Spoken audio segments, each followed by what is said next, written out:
I don't even want to talk about episode 85 of Tensura. I just want to talk about the OP.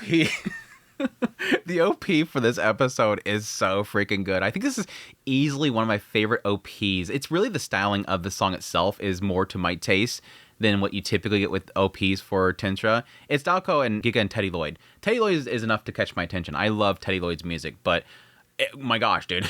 Putting aside the music itself being so catchy and such a good song, the visuals are so damn good as well. I love like the visual shots here, the monochrome, the styling, the kaleidoscope kind of thing going on with it. Yes, all the characters that are popping up that I haven't seen yet that I'm kind of intrigued by. I'm assuming like the demon-looking ones, the mischievous-looking one, I'm assuming they're going to be part of, I mean, it does show them kind of next to Diablo at some point. I'm assuming that's going to be at least some of the thousands of these demons that he's going to be employing. They look great. There's nothing really in here that I think is like spoilery, so I don't think I've spoiled myself by watching it this many times, but there is like one spot where it does show Rimuru fighting somebody, and I'm like, I'm guessing that's kind of hinting at something's gonna, but I go back to what I've said before. I don't feel weight to really any fights anymore in this series. It's like, oh, they're gonna fight Cole. We'll see what Rimuru does this time. Yay! It doesn't really matter who Rimuru fights, and I'm assuming he's gonna fight literally everybody in this entire cast at some point or another. But yeah, the OP is just so damn good. Again, like super catchy. I think the thing that's really telling here, and I don't think it's spoiler just because it's on the key art too. One of the main telling things in this OP is how much emphasis is being put on specifically Shizue, Chloe, Hinata, and potentially somebody else. It seems like it's specifically those three, but I almost feel like there's another person there, especially that last shot. And I'm wondering if that's going to be the individual that, again, Luminous is currently, I don't know, holding captive, keeping frozen, or visiting on a regular basis at least. I wonder if it's going to be that individual, or if it's going to be somebody else. But again, I did see this was sort of hinted at with the key art that they released when this last episode, I think, not this one, but the last episode aired. They released a key art, and that pretty much had, again, the same individuals that I was talking about a minute ago that I think might be a part of Diablo's group. But additionally, it showed, Granville, it showed Chloe, it showed, again, I'm assuming is Shizue in the back there because it has the mask and everything, the hair. It showed those three individuals. So I knew they're going to be a significant part of it. The question mark was going to be, what does Chloe have to do with any of this? I did feel, I might be misremembering things, I did feel like they made some emphasis the idea of Chloe being very similar to Shizue. Now that, yes, that makes sense because she, was under her and she has the same situation happening to her as Shizue. Like there's a bond there. She knows who Shizue is. They've spent time together. There's that whole aspect there, but I wonder if that's going to mean that she somehow, I don't know, that there's some sort of like connection there. Like there's an expectation there that she has to fill some role that Shizue did. That's going to be the question mark there, or is Granville just going to be able to get at Rimuru by taking her hostage? Knows there's a connection there and does that. But again, Chloe is supposed to be in Tempest, so that's quite interesting how he's going to be able to get in there in order to kidnap Chloe, unless he just waits for them to go on a trip or something like that. I'm digging too much in this.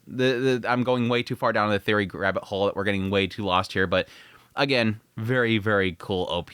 I don't know if there was anything else that I wanted to comment on other than, yes, a significant presence of Luminous. My girl Luminous. Best girl Luminous. If we can get more Luminous in this season, I'd be super, super happy. But anyways, that's my thoughts on the OP. I think I've pretty much spent the entire video on just that. But the episode itself. Well, let's get into the episode proper, episode 85 of Tensura. Decent episode overall. Most of it's pretty much around bringing Ifrit into the picture, but yeah, we open up the episode with, getting Gaia going out on their first hunting trip. This is the end of Millam's maternity leave. I love that part. But no, they go out and they go in the dungeon, have, Gaia kill some monsters, and they end up conquering level 50. They become so overpowered. They're too powerful at this point. Their little team there, but then yes, Freya shows up and says that her maternity leave is over. Millam, it's time to get back to work. You said that you were going to get off until Gaia hatched. You're time to get back to work. It is so funny that everybody's so afraid of Freya, because you know that Freya is not as powerful. It's just one of those aspects of like, it's like Shuna. Shuna technically isn't as powerful as a lot of them, but they still are afraid of Shuna. Even right after this scene, literally Rimuru is going back to work because he's afraid of Shuna getting on his case if he doesn't do what he's supposed to be doing. Everybody's afraid of these ladies, but yeah, that's when we cut over to Ramidus, and they're currently trying to build these vessels for the individuals that Diablo's going to be bringing forth. Just finding out that seems like Ramidus did a little bit extra, went the extra mile to infuse them with an elemental core, so they're super OP at this point, which I don't know is a necessity for them to be that powerful, because I'm sure they're probably going to be powerful anyways. But no, this kind of brings up the topic of needing more assistance because of how much work is going to be put into this, because she's literally going above and beyond for these thousands of vessels for the sake of what Diablo's bringing back. Like, oh yeah, I forgot to mention, I'm going to bring like 1,000 things here. I thought by the end here, because at some point, Rimuru was like, don't worry, Ramidus, you can use the vessels first for the Dryads, for the individual that you want to use them on, and then the remaining ones we'll give to Diablo. I thought for a minute there it was going to turn into like Ramidus literally using them all, except for a couple of them, and then going back to Diablo and going, yeah, about that. We don't really have that many vessels available anymore, so we're going to have to cut down how many you can bring up. But no, like a random appearance by Dino. Yes, Shuna says that you have a visitor. It's Dino. Rimuru goes and sees him, and apparently he got kicked out, and he has nowhere to stay. He's a deadbeat. I was like, why are we bringing Dino up out of nowhere? Like, what is the purpose of this? And it just turns into him turning into the assistant of Ramidus. That's all. It just they brought him up, said that he's a deadbeat. He's always slouching around and sleeping. Everybody's kicked them out of their lands, and now he's here with a letter from Guy Crimson saying, take care of him. That's all it says in the letter. It doesn't say, I don't know if it said specifically, maybe it just didn't translate or didn't come across, but it's like, it doesn't specifically say, hey, Rimuru, I need you to take care of Dino. It just says, take care of Dino. That's it. And I guess he's able to just give that to whoever he walks in on, and it's just going to be something that's going to push them to have to take it. And so it's like surmised that, yeah, technically he probably just wanted you to take care of him because he doesn't want to have to worry about him. He doesn't want to have him being a leech on himself. So he's just hoisting it onto you. And so I'm just like, fuck. Now it's my turn, apparently. Now it's my turn to have to take care of him. I did like the emphasis here on the fact that, of course, like everybody, he just shows up, he tries the food, and immediately he wants to serve Rimuru because he wants these cream puffs. And he's like, dude, you just literally caved for cream puffs. Yes, that's how it typically works with literally every single person that visits Tempest, Rimuru. Like, literally like, when the Holy Knights, when they came there, they were coming there originally, if I remember correctly, was to just scope them out, but they were immediately sold by the food.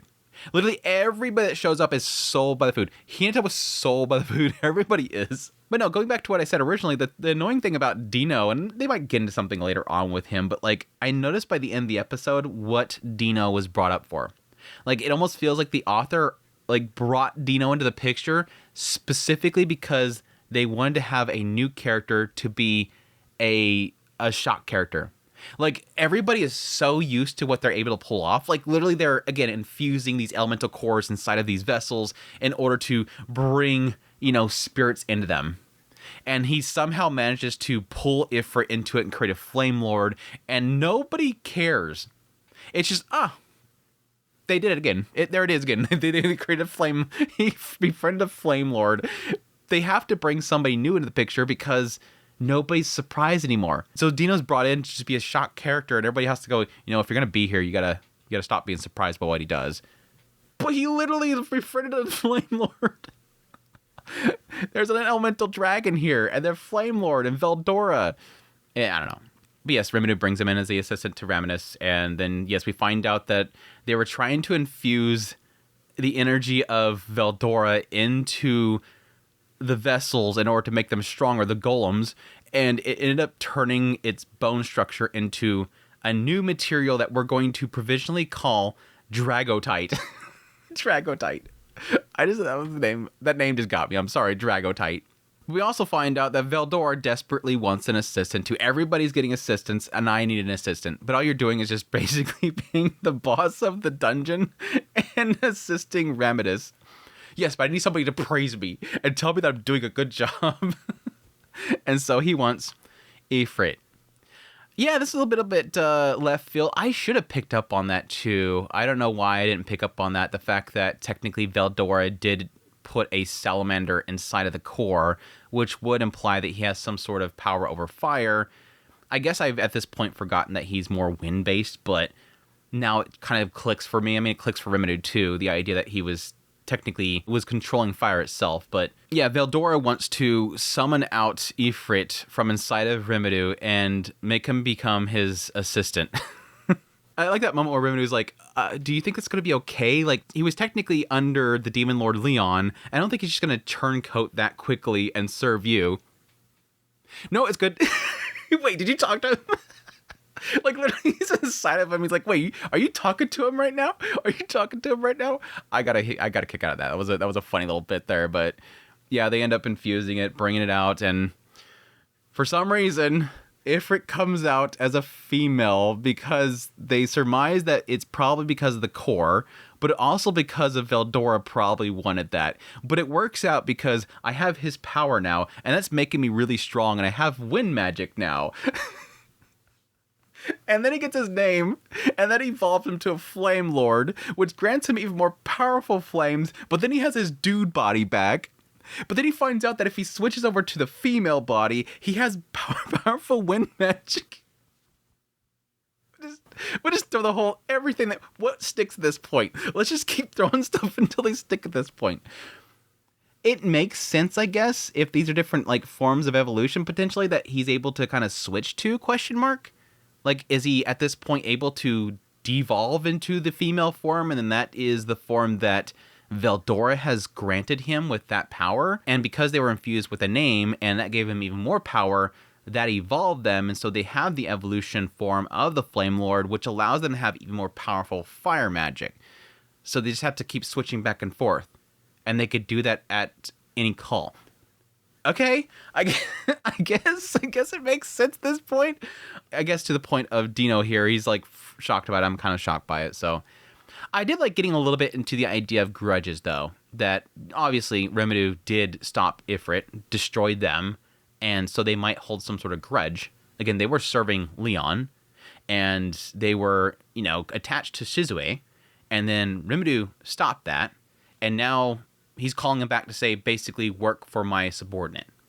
I don't know if that would technically work there. It's good they get into the idea that, yeah, I acknowledge through my time spent inside your stomach and hanging out with Veldora that, it's perfectly natural that you'd want to be concerned for Shizue. It's only natural that you'd want to fight for them. Me and Shizue, we didn't see eye to eye. We would never mix. And there could have been some other way that this could have been resolved, but it happened. And now I want to serve Veldora. Yes, I believe that Leon is a great demon lord, but I want to serve Veldora. They saved me.